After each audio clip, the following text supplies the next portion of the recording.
Well, Neil, right in the thick of things at the moment, facing sides around about you in the table, and another one with Burton this weekend. Yes, yeah. New manager themselves just come in the building.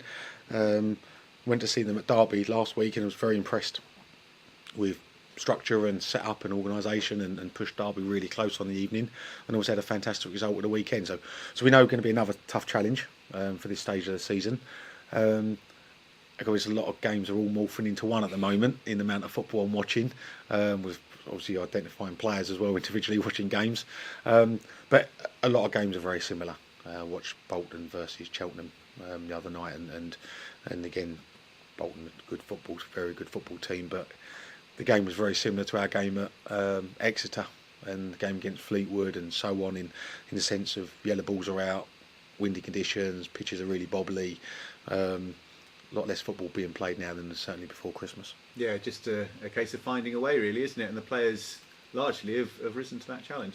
Yeah, and just thinking back to Exeter, delighted with the clean sheet. We spoke as a group about just making sure we get the balance between the two, that clean sheet mentality and that doggedness and resilience that a good Cambridge United side needs to have, but also a little bit of quality on the ball as well. And we just making sure we don't forego one for the other.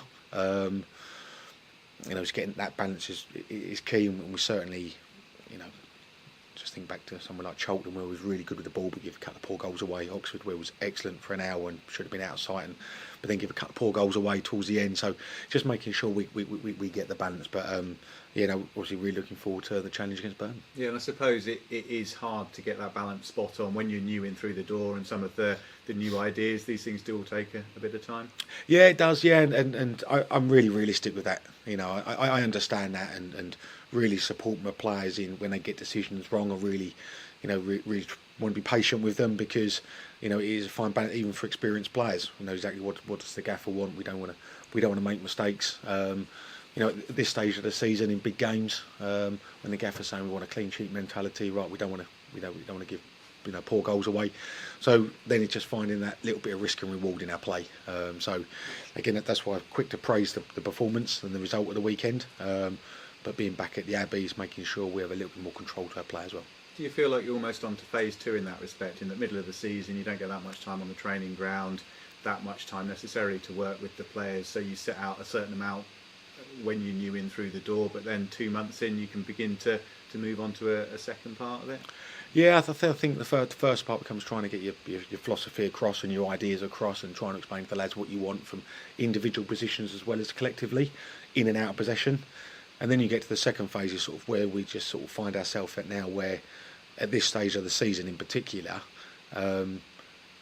you put your ideas across, but there has to be some element of just football to it as well, which can be injuries, suspensions, red cards during games, weather conditions, certainly like the last couple of games, which will be the case for the next few weeks as well. So they're the football elements that you can't control, is basically what I'm saying. I can control what we do on the training pitch and how we try and give the ideas to the players, but I can't always control what the opponent does, or what the weather looks like in a game, or what a referee's decision is going to be. So that's where you rely on a little bit on experience of the players and their qualities as footballers and human beings. Talking of injuries, Jack Lancaster missing out last weekend. You were waiting on scan results with him. What's the outlook? Yeah, positive, which is a nice thing to be able to say, because we've not had much of that on the injury front recently. So positive. It just turned out there was a low-grade sprained ankle. So Jack's been back on the grass this week. So he was never going to be fit for Exeter at the weekend, unfortunately. But definitely got a chance for this weekend. Same with George Thomas. A lot closer. Just Tomo would be the one. Jack more likely than George. George, if it's not this week, if we don't push him to risk this week, then he's certainly going to be in contention for Shrewsbury. So that's just sort of a little grey area for us. Yeah, so yeah, looking good for both of those. And with George, I guess it's a case of, as we've said with one or two of the others, yeah, you'd like him back for this weekend, of course you would, but equally you've got the rest of the season as well. Yeah, that's the balance. Do we push George, for this weekend to start or off the bench, or do we sort of try and play it cautiously and go, well, we've got 19 games after this, and it'd be great to have him available for 19 games. So that's the balance. Obviously, when you have got injuries and a smaller squad, then it does become sometimes needs must, and you have to take that calculated risk. So that'll be a decision I've got to make in the next 24 hours is how calculated that risk is and or how aggressive that risk is. And I get the feeling with George, you've said you like him as a player, you see him as a championship player, but also personality as well, somebody you like having around in that respect? Yeah, great lad.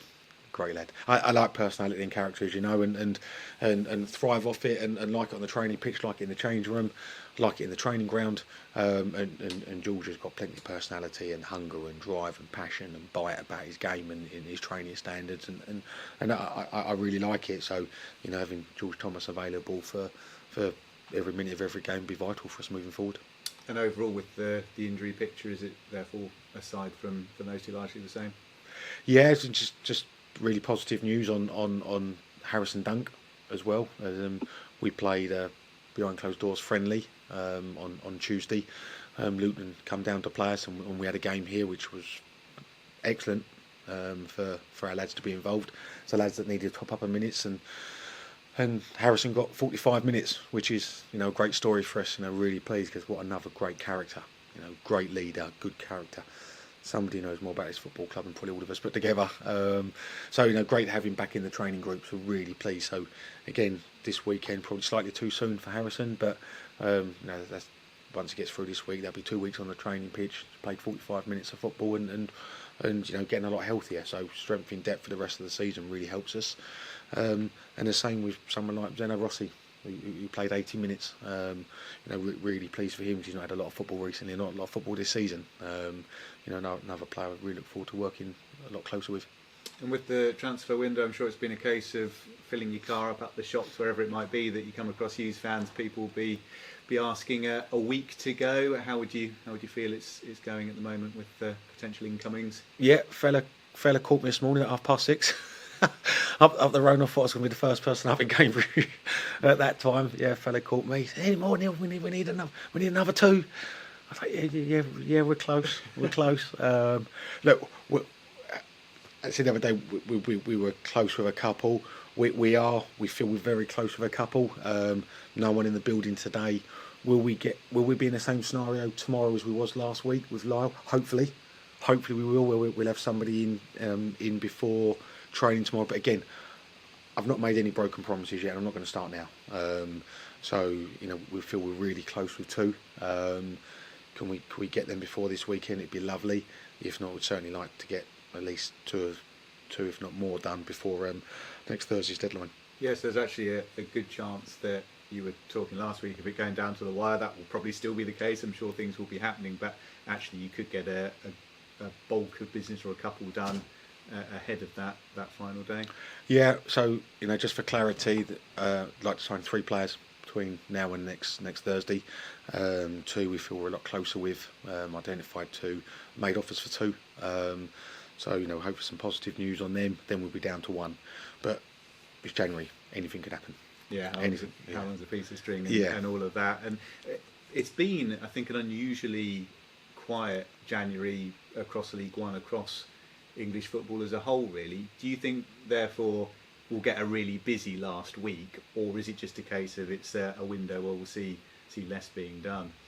Well, we obviously have our own mini injury crisis over sort of this month, and a lot of teams are in a similar position. I think somebody said earlier there was 20% rise in injuries this January compared to last, which is certainly the reason for the knock-on effect to a lot less business being done this January compared to last.